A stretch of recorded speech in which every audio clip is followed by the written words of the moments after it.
specifically because you're working in advertising. Yeah. How does that translate to help you marketing your books? What tips are you able to learn on the Broadway side that you bring over to the publishing side? Sure, that's a good question.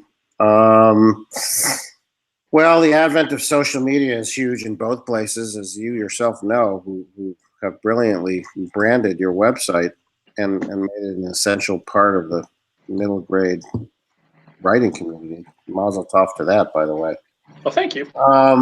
And in my day job, social media too has become, an essential part of branding any Broadway show.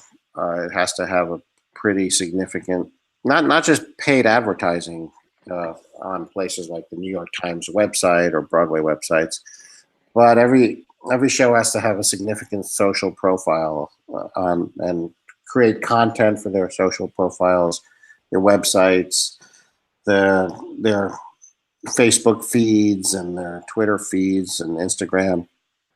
I think authors, some cotton to it better than others, but every author realizes that if you can master that frontier and create a social footprint for yourself, it can really help you get the word out to your either your readers directly or to teachers and parents and educators and librarians.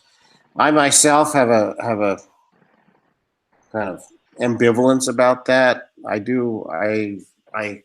if I have something to say about my books, I will usually say it on Facebook and Twitter, like if there's a good piece of news, but I'm not a natural drum beater in that regard, so I won't relentlessly stay in a Twitter conversation. I won't spend an enormous amount of time trying to build up my social media profile through community building and posting and tweeting and stuff.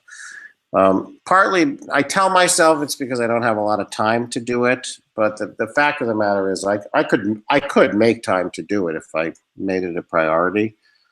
And it's entirely possible that even though I am the Tommy Greenwald, I'd be the Tommy Greenwald if I was a little bit more aggressive about my social media marketing, because I think that's really the only way a writer can market their own books. And most writers are if not solely responsible for marketing their own books, then responsible for the lion's share of it, because the truth is publishers have limited marketing budgets, limited press budgets. They do what they can, but if you're not one of their superstar authors, they're not going to spend an enormous amount of money or time to try to promote you and to try to get your stuff out there. It really is up to the writer to do that legwork. So I am aware of that, and I try to maintain at least some social media presence. And I also try to do school visits when I can, and I try to I run around the country sometimes at the behest of my publishers and or at the behest of Scholastic is my trade publisher for Crimebiters and for my Project Z series coming up.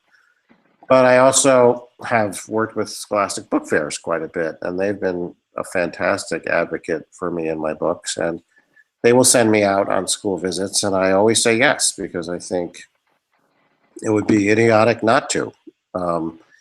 Those aren't paid gigs, but they pay the expenses, and it's incredibly important for me to have Scholastic Book Fairs out there helping me build my brands. So that's a relationship that's been very helpful to me and helpful to my brand, I think, to a certain extent. But what really exists in both Broadway and children's literature and many, many other forms of popular culture is the fact that as much as you can promote your books or advertise your books or talk up your books or post about your books, ultimately it will be the consumer that decides whether you live or die, and it will be the word of mouth, and it will be grassroots, organic building from the ground up, which starts with the viewer on Broadway. It starts with the reader for an adult novel. It starts with the child in a 5th grade classroom for a children's book author.